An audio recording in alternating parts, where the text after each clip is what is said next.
welcome to Grizzly Tales for Gruesome Kids, a series of cautionary tales for lovers of scream.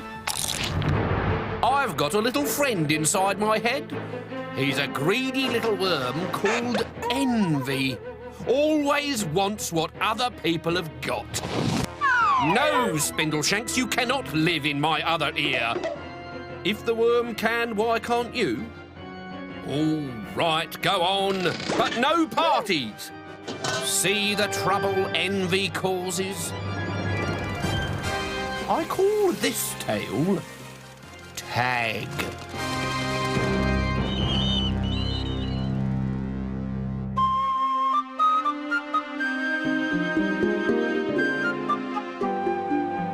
Terry Blotch was a spotty child. He had a face like a piece of nutty chocolate, all lumps and bumps and dirty sticking plaster. But I don't want you feeling sorry for Terry. He did rather bring it on himself.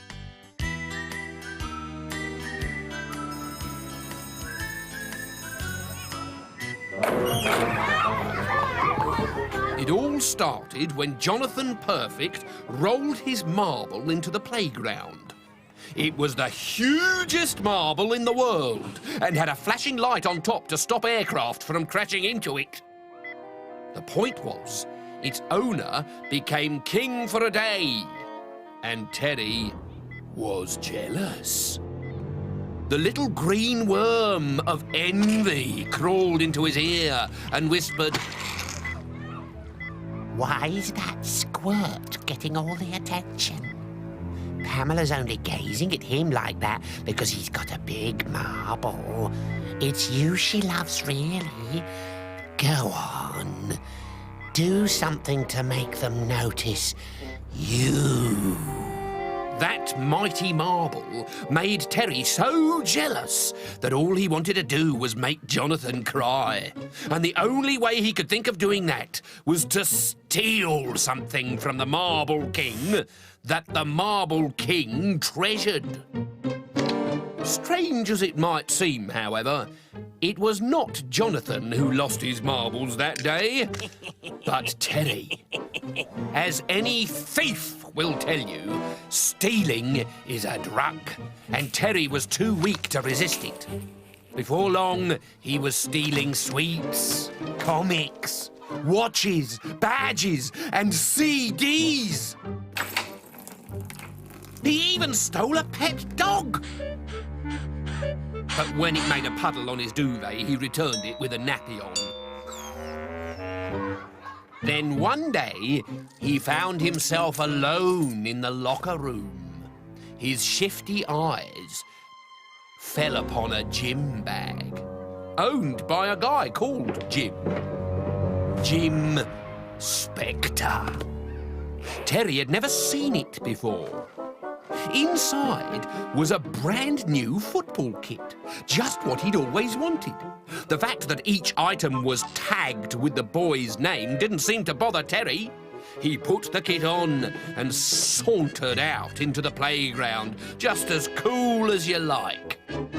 If he'd bothered to look back, he'd have seen Jim Spectre's peg disappear in a puff of purple smoke, leaving in its place a trickle of slime which ran down the wall and fried behind the radiator. Terry kept the kit on for the rest of the day, and because Jim Spectre never asked for it back, he assumed he'd got away with the perfect crime. What he didn't know was that Jim Spectre did not exist, because Jim Spectre was a ghost. An exceedingly law-abiding ghost who travelled through time and space in a never-ending quest to bring thieving children to justice. At supper that night, the kid started itching where the name tags were, and in the morning, Terry woke up to find his face covered in tiny purple lumps. The doctor took one look at them and declared, "Yuck, spots. No chocolate, no sugar, no sweets of any description. Sticky buns are out and fizzy pops are no-no. I recommend a long, hot bath and this. A cheese grater? Are you mad? I can't possibly grate my son. No, I recommend this for grating cheese. And yes, I am mad. Good afternoon. Ah!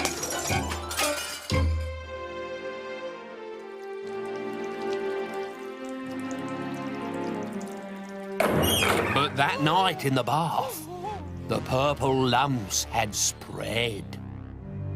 It must be chicken pox. Are any of your friends poxy chickens? Not as far as Terry knew, so it wasn't chicken pox. As he undressed for bed, the spots bubbled and bleeped. He tried to lie down, but the zits were itching. It was driving him mad. He tossed and turned and lay on his fingers, but he had to scratch. So he did. He screeched and scratched and clawed and scraped till he thought he would scream, because every time he scratched, a spot went pop, and it hurt him. Mummy! And his mummy came running. But as she tumbled into the room, she skidded on a sticky, gooey, custardy pool of gunk and somersaulted onto his bed. Yow! The pain was unbearable. Oh, my baby, don't cry. Ugh, what's wrong? Even Terry's mother couldn't hide her horror. Where once there had been spots, there were now name tags. Terry belonged to Jim Spectre.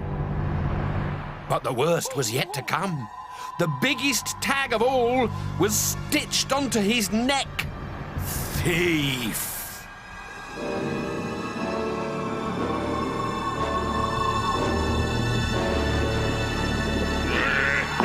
His mother tried to cut it off, but supernatural magic wouldn't let her. She tried nail scissors, she tried paper scissors, she tried kitchen scissors. She even tried a pair of garden shears, but none of them could cut through the stitching. Finally, she gave up. Is there something you've not been telling me, Terry? Terry gulped and poured out his confession. The next day, Terry went back to school. He hung his head in shame as he sloped through the playground.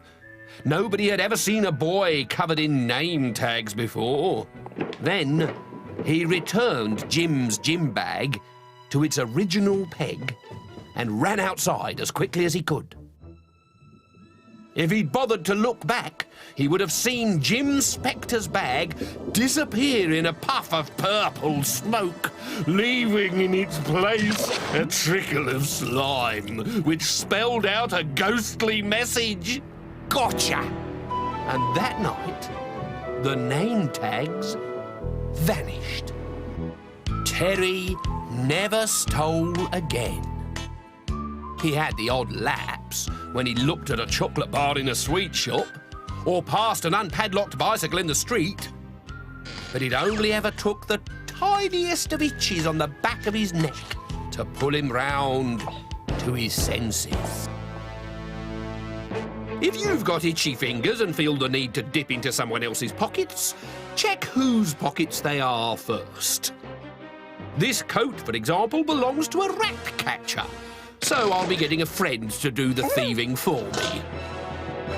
See how dangerous that could have been?